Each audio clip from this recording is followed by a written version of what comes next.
Welcome to JH.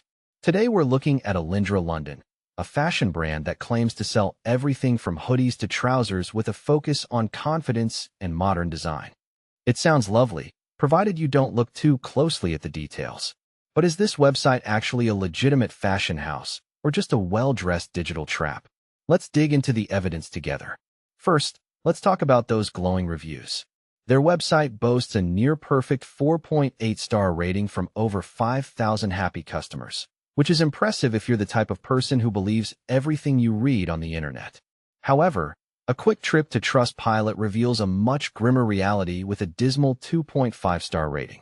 Customers are reporting the classic hits: wrong sizes, low-quality fabrics, and delivery times so long you might forget you even ordered anything. There's also a sneaking suspicion that Olyndra London has never actually seen London, with many suspecting the goods are being shipped from halfway across the globe. Then there's the matter of their supposed history.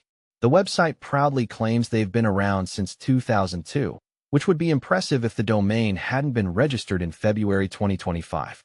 Apparently, they spent 23 years operating in total secrecy before finally deciding to exist.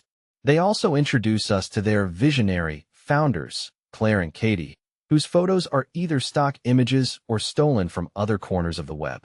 If a brand can't even show you a real person's face, you have to wonder if the clothes are just as imaginary. The red flags continue with their product imagery.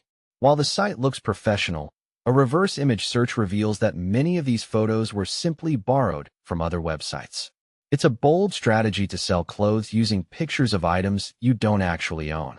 If you run into trouble, don't expect much help either. Their customer support consists of a single email address and a whole lot of silence. No live chat, no phone number, just a digital void where your refund requests go to die. So, what's the final verdict?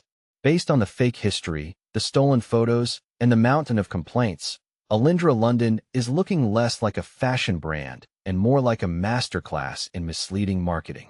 They've managed to check every single box on the how to spot a scam list. Bottom line, be extremely cautious before handing over your credit card details. Thanks for watching. If you found this breakdown helpful, don't forget to like, share, and subscribe for more honest reality checks.